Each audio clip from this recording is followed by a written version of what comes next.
ನಾವು ನೀವೆಲ್ಲ ಕೂಡ ಇವತ್ತು 76ನೇ ಗಣರಾಜ್ಯೋತ್ಸವವನ್ನ ಬಹಳ ಸಂತೋಷವಾಗಿ ಸಡಗರವಾಗಿ ಆಚರಣೆಯನ್ನು ಮಾಡ್ತಾ ಇದ್ದೀವಿ. ಬಹುಶಃ ಇವತ್ತು ಗಣರಾಜ್ಯೋತ್ಸವ ಆಚರಣೆ ಮಾಡಲಿಕ್ಕೆ ಮೂಲ ಕಾರಕರಾಗಿರ್ತಕ್ಕಂಥವರು ಈ ಪ್ರಪಂಚ ಕಂಡಂತಹ ಈ ದೇಶ ಕಂಡಂತಹ ಮಹೋನ್ನತ ಶ್ರೇಷ್ಠ ಅತ್ಯುತ್ತಮ ಮಾನವತೆ ಆಗಿರ್ತಕ್ಕಂಥ ಡಾಕ್ಟರ್ ಬಾಬಾ ಸಾಹೇಬ್ ಅಂಬೇಡ್ಕರ್ ಅವರು. ಒಂದು ವೇಳೆ ನಾವೆಲ್ಲ ಕೂಡ ಇವತ್ತು ಎಲ್ಲ ಜಾತಿ ಮತ ಧರ್ಮ ಎಲ್ಲರೂ ಒಂದಾಗಿ ಸಮ ಸಮಾಜವನ್ನು ನಿರ್ಮಾಣ ಮಾಡಬೇಕಂತ ಹೊರಟಾಗ ನಮಗೆಲ್ಲರೂ ಕೂಡ ಲಭಿಸ್ತಕ್ಕಂಥದ್ದು ಅಂಬೇಡ್ಕರ್ ಬರೆದಿರ್ತಕ್ಕಂಥ ಸಂವಿಧಾನ.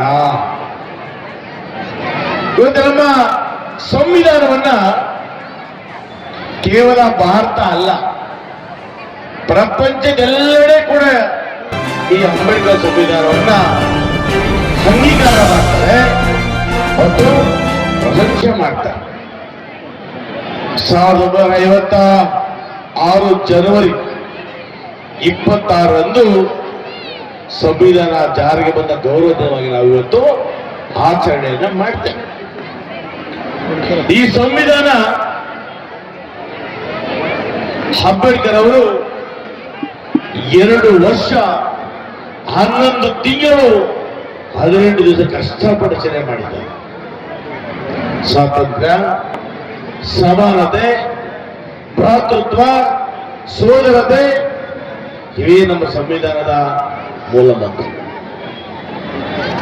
ಇವತ್ತು ನಮ್ಮ ಕರ್ನಾಟಕದಿಂದ ದ್ರಾವಿಡ ಶೈಲಿಯ ಬ್ರಹ್ಮಚರ್ಯವು ಕೇಂದ್ರ ರಾಜಪಥದಲ್ಲಿದೆ. ಬಂಧುಗಳೇ, ಇಷ್ಟೇ ಹೇಳ್ತೀನಿ. ಇನ್ನು ಮುಖ್ಯ ಭಾಷಿಕರು ಮಾಡ್ತಾ ಇದ್ದೀನೋ ಹೌದಾ? ಮುಖ್ಯ ಭಾಷಿಕರು ಸವಿವರವಾಗಿ ಅಂಬೇಡ್ಕರ್ ಜೀವನದ ಈ ಸಂವಿಧಾನದ ಮಹತ್ವ, ಇದರಿಂದ ನಮ್ಮ ದೇಶಕ್ಕೆ ಸರ್ವರಿಗೂ ಸಿಕ್ಕಿರ್ತಕ್ಕಂಥ ಸ್ವಾತಂತ್ರ್ಯವನ್ನ ಪರಿಪರಿಯಾಗಿ ಭಾಷಣದಲ್ಲಿ ತಿಳಿಸಿದ್ದಾರೆ. ಇವತ್ತು ನಾನು ಒಬ್ಬ ದಲಿತನಾಗಿ, ಒಬ್ಬ ಅಸ್ಪೃಶ್ಯನಾಗಿ ಏನಾದರೂ ಕೂಡ ಬಂಗಾರಪೇಟೆ ತಾಲೂಕಿನಲ್ಲಿ 12 ವರ್ಷಗಳ ಕಾಲ ಶಾಸಕನಾಗಿ ಇದ್ದೀನಿ ಅಂದ್ರೆ ಇದಕ್ಕೆ ಮೂಲ ಕಾರಣ ಅಂಬೇಡ್ಕರ್ ಬರ್ತಕ್ಕಂಥ ಸಂವಿಧಾನ, ನನ್ನ ಜನತೆಯ ಆಶೀರ್ವಾದ. ಬಹುಶಃ ನನ್ನಂತವರು ಇವತ್ತು ಬಿಳಿ ಬಟ್ಟೆ ಹಾಕೊಂಡು ಕಚೇರಿಗಳಲ್ಲಾಗ್ಬೋದು, ರಾಜಕೀಯವಾಗ್ಬೋದು, ಶೈಕ್ಷಣಿಕವಾಗಿ ಎಲ್ಲಾದರೂ ಕೂಡ ಮುಂದುವರೆದಿದ್ದಾರೆ ಅಂದ್ರೆ ಅದಕ್ಕೆ ಕಾರಣ ಅಂಬೇಡ್ಕರ್ ಬರೆದಿರ್ತಕ್ಕಂಥ ಸಂವಿಧಾನ. ಈ ಸಂವಿಧಾನ ಈ ದೇಶದ ಪ್ರತಿಯೊಬ್ಬ ಪ್ರಜೆಯ ರಕ್ಷಕ ಅಂತ ಹೇಳ್ಬೋದು.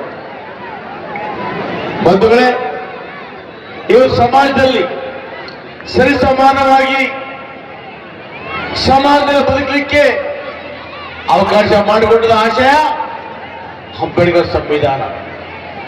ಈ ಸಂವಿಧಾನ ಅಡಿಯಲ್ಲಿ ಇದ್ದೇ ದೇಶ ಆಳಿರ್ತಕ್ಕಂಥ ಜವಾಹರಲಾಲ್ ನೆಹರೂರವರು, ಶ್ರೀಮತಿ ಇಂದಿರಾ ಗಾಂಧಿಯವರು ಈ ದೇಶವನ್ನ ಸಮಗ್ರವಾಗಿ ಅಭಿವೃದ್ಧಿಪಡಿಸಬೇಕು ಅಂತೇಳಿ ಗರೀಬಿ ಹಠಾವೋ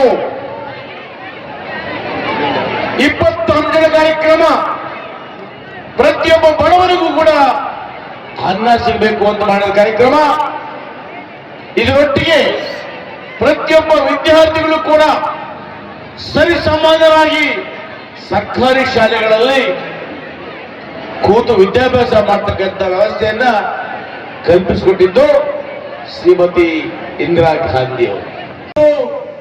ಆ ಪಾರ್ಕ್ ಇದೆ, ಆ ಪಾರ್ಕ್ ನಲ್ಲಿ ಕೂಡ ಇವತ್ತು 1 ಕೋಟಿ ವೆಚ್ಚದಲ್ಲಿ ಒಂದು ಹೊಸ ವಿನ್ಯಾಸದ ಪಾರ್ಕ್ ಕೂಡ ಮಾಡ್ತಾ ಇದ್ದೀವಿ. ಇದರೊಟ್ಟಿಗೆ ನನ್ನ ಕನಸು, ಬಹಳ ವರ್ಷದ ಕನಸು, ಬಂಗಾರಪೇಟೆ ಜನತೆಗೆ 24 ಗಂಟೆ ಕುಡಿಯುವ ಕೊಟ್ಟಕ್ಕಂಥ ಯೋಜನೆ.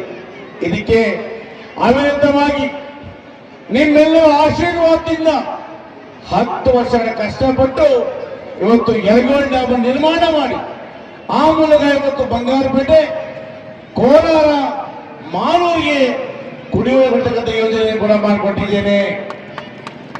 ಇದರೊಟ್ಟಿಗೆ ಇವತ್ತು ಕೆಲವು ಭಾಗದಲ್ಲಿ ಯರಗೋಳ್ ಬರ್ತಾ ಇದೆ, ಇನ್ನು ಕೆಲವು ಭಾಗಕ್ಕೆ ಯರಗೋಳದಲ್ಲಿ ನೀರನ್ನು ಕುಡಿಯೋದಕ್ಕೋಸ್ಕರ 22 ಕೋಟಿ ರೂಪಾಯಿಗಳ ಪೈಪ್ಲೈನ್ ಕಾಮಗಾರಿ ಇವತ್ತು ಚಾಲನೆಯನ್ನು ಕೊಟ್ಟಿದೆ. ಯಾಕೆ ಹೇಳ್ತೀನಿ ಅಂದ್ರೆ, ಇವೆಲ್ಲ ಮಾಡಲಿಕ್ಕೆ ಮುಂದೆ ಇವತ್ತು ಬೈಪಾಸ್ ರಸ್ತೆ ಮಾಡಬೇಕಾಗಿದೆ. ಕೆಜಾಪ್ನಲ್ಲಿ ಏನು ಬಂಗಾರಪೇಟೆ ತಾಲೂಕು, ಕೆಜಾಪ್ ತಾಲೂಕಿನ ಜನತೆಗೆ ಉದ್ಯೋಗ ಕೊಡಬೇಕು ಅಂತ ಹೇಳಿ ಸುಮಾರು 700 ಎಕರೆಯಲ್ಲಿ ಇವತ್ತು ಇಂಡಸ್ಟ್ರಿಯನ್ನ ಸ್ಥಾಪನೆ ಮಾಡ್ತಾ ಇದ್ದೀವಿ. ಬಂಗಾರಪೇಟೆ ಪ್ರತ್ಯೇಕವಾಗಿ ಒಂದು ನಗರಾಭಿವೃದ್ಧಿ ಪ್ರಾಧಿಕಾರ ಕೂಡ ರಚನೆ ಮಾಡ್ತಾ ಇದ್ದೀವಿ. ಇವೆಲ್ಲ ಯಾಕೆ ಮಾಡ್ತೀವಿ ಅಂದ್ರೆ, ಜನ ನಮ್ಗೆ ಆಶೀರ್ವಾದ ಮಾಡಿದ್ದಾರೆ. ಜನ ನನಗೆ ಗೆದ್ದ ಕಷ್ಟ ಕಾಲದಲ್ಲೂ ಕೂಡ, ರಾಜಕೀಯವಾಗಿ ಗೆದ್ದ ಕಷ್ಟ ಬಂದಾಗಲೂ ಕೂಡ ನನ್ನನ್ನು ನಂಬಿ ನನಗೆ ಆಶೀರ್ವಾದ ಮಾಡಿದ್ದಾರೆ.